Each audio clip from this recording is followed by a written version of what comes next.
എല്ലാ പ്രിയപ്പെട്ടവർക്കും സ്നേഹവന്ദനം.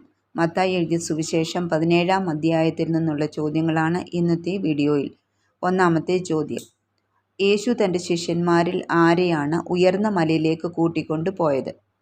ഉത്തരം: പത്രോസിനെയും യാക്കോബിനെയും യോഹന്നാനെയും. 17-ാം അധ്യായം 1-ാം വാക്യം. ചോദ്യം 2: യേശു അവരുടെ മുമ്പാകെ രൂപാന്തരപ്പെട്ടത് എങ്ങനെ? ഉത്തരം: അവൻ്റെ മുഖം സൂര്യനെപ്പോലെ ശോഭിച്ചു, അവൻ്റെ വസ്ത്രം വെളിച്ചം പോലെ വെള്ളയായി തീർന്നു. 17-ാം അധ്യായം 2-ാം വാക്യം. ചോദ്യം 3: ഉയർന്ന മലയിൽ വെച്ച് യേശു രൂപാന്തരപ്പെട്ടപ്പോൾ യേശുവിനോട് സംഭാഷിക്കുന്നതായി കണ്ടതാരെയൊക്കെ? ഉത്തരം: മോശ, ഏലിയാവ് എന്നിവരെ. 17-ാം അധ്യായം 3-ാം വാക്യം. ചോദ്യം 4: കർത്താവേ, നാം ഇവിടെ ഇരിക്കുന്നത് നന്ന്. നിനക്ക് സമ്മതമെങ്കിൽ ഞാൻ ഇവിടെ 3 കുടിൽ ഉണ്ടാക്കാമെന്ന് യേശുവിനോട് പറഞ്ഞതാര്? ഉത്തരം: പത്രോസ്. 17-ാം അധ്യായം 4-ാം വാക്യം. ചോദ്യം 5: ശിഷ്യന്മാർ അത് കേട്ടിട്ട് ഏറ്റവും ഭയപ്പെട്ടു കവിണ്ണു വീണു. ഏത് കേട്ടിട്ട്? ഉത്തരം: ഇവൻ എൻ്റെ പ്രിയപുത്രൻ, ഇവങ്കൽ ഞാൻ പ്രസാദിക്കുന്നു, ഇവന് ചെവി കൊടുപ്പീനെന്ന് മേഘത്തിൽ നിന്നുണ്ടായ ശബ്ദം കേട്ട്. 17-ാം അധ്യായം 5-6 വാക്യങ്ങൾ. ചോദ്യം 6: യേശു അടുത്തു ചെന്ന് അവരെ തൊട്ടു, എഴുന്നേൽപ്പീൻ, ഭയപ്പെടേണ്ട എന്ന് പറഞ്ഞത് ആരോട്? ഉത്തരം: ഭയപ്പെട്ട് കവിണ്ണു വീണ ശിഷ്യന്മാരോട്. 17-ാം അധ്യായം 5-6 വാക്യങ്ങൾ.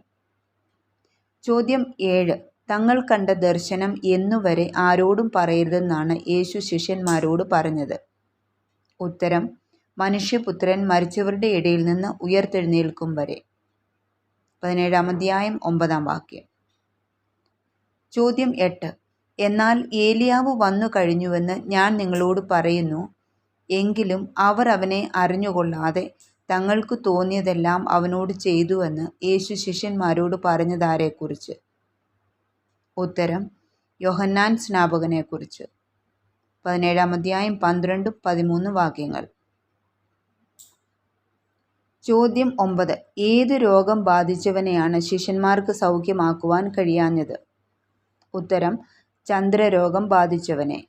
17-ാം അധ്യായം 15-16 വാക്യങ്ങൾ. ചോദ്യം 10: അവിശ്വാസവും കോട്ടവുമുള്ള തലമുറയെ എന്ന് വിളിച്ച് യേശു ശിഷ്യന്മാരെ ശാസിച്ചതെപ്പോൾ? ഉത്തരം: ചന്ദ്രരോഗം ബാധിച്ച വ്യക്തിയെ ശിഷ്യന്മാർക്ക് സൗഖ്യമാക്കുവാൻ കഴിഞ്ഞില്ല എന്ന് പറഞ്ഞപ്പോൾ. 17-ാം അധ്യായം 15 മുതൽ 17 വരെയുള്ള വാക്യങ്ങൾ. ചോദ്യം 11: ചന്ദ്രരോഗം ബാധിച്ച ബാലന് സൗഖ്യം വന്നത് എപ്പോൾ മുതൽ? ഉത്തരം: യേശു അവൻ്റെ മേലുള്ള ഭൂതത്തെ ശാസിച്ചു ഭൂതം അവനെ വിട്ടുപോയ നാഴിക മുതൽ. 17-ാം അധ്യായം 18-ാം വാക്യം.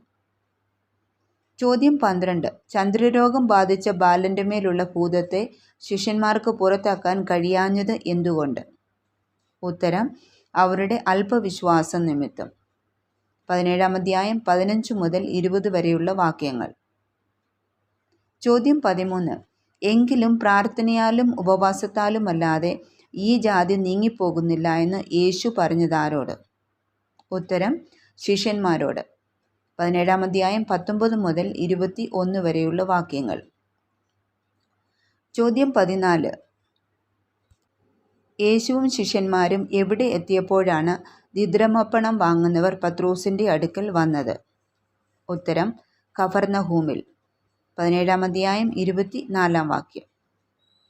ചോദ്യം 15: ഭൂമിയിലെ രാജാക്കന്മാർ ചുങ്കമോ കരമോ ആരോട് വാങ്ങുന്നു, പുത്രന്മാരോടോ അന്യരോടോ എന്ന് യേശു ചോദിച്ചതിന് ശിമോൻ പറഞ്ഞ ഉത്തരമെന്ത്?